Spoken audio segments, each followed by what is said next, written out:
फीबे नामक एक बहन जो कंख्रिया की रहने वाली थी।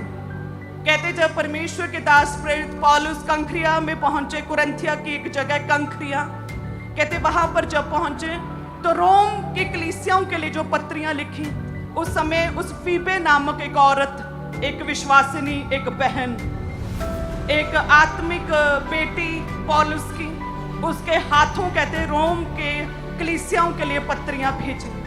फीबे की याद में चीजें बनी वो देखी। आज भी लोग फीबे को याद करते हैं कि ये वो एक औरत थी, एक बहन, एक विश्वासिनी, जिसने प्रेरित पौलुस का साथ दिया था जब प्रभु के दास प्रेरित पौलुस यहूदियों यूनानियों के द्वारा बहुत ज्यादा सताए जा रहे थे। जब थिस्सलुनीके की कलीसियाएं और जो यहूदी और यूनानी थे, वहां के लोग जब कंख्रिया में पहुंच गए, पीरिया में पहुंच गए, पौलुस का पीछा नहीं छोड़ रहे थे, जब उसे लगातार सताव दे रहे थे, फीबे बहन ने मदद और सहायता की। थिस्सलुनीके में कहते जब पहली कलीसिया स्थापित की प्रेरित पौलुस ने, तो वहां के यहूदी यूनानी लोग जो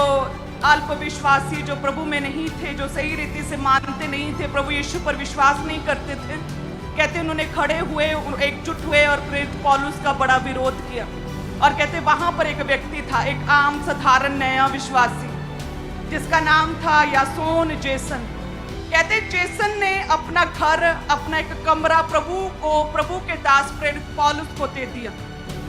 जब वहां के बड़े लोगों ने, यहूदी यूनानी लोगों ने देखा कि एक व्यक्ति, एक नया विश्वासी, एक आम जन अपना घर रहने के लिए प्रेरित पौलुस को दे दिया, तो कहते उस आम विश्वासी को घसीट कर लेकर आए कि तूने क्यों पौलुस को अपना घर रहने के लिए दिया। लेकिन कहते उस पर कोई भी दोष साबित ना हो सका और उसे थोड़ी देर बाद जेसन को फिर छोड़ दिया गया। लेकिन देखिए उसका हियाब, उसकी दिलेरी, प्रभु के साथ खड़े रहने की दिलेरी, कि आज इतने 2000 वर्ष बाद भी हम उसकी बात कर रहे हैं। आपका स्टेप परमेश्वर के लिया गया हमेशा याद रहता है प्रभु की नजरों में,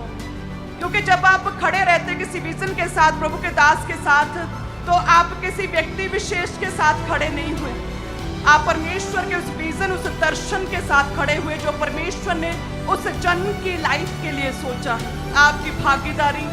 चाहे वो आप प्रेयर्स में हमें याद रखते हैं, चाहे आप रोजे रखते हैं अपने दास के लिए, अपनी स्पिरिचुअल फैमिली के लिए, चाहे आप चर्च में आकर सेवा करते हैं, चाहे इवेंजलिज्म करते और चर्च के विषय में, प्रभु के विषय में बताते, आपकी भागीदारी चाहे किसी भी रूप में क्यों नहीं है, हमेशा याद की जाएगी। प्रभु यीशु के नाम में कहें आमीन।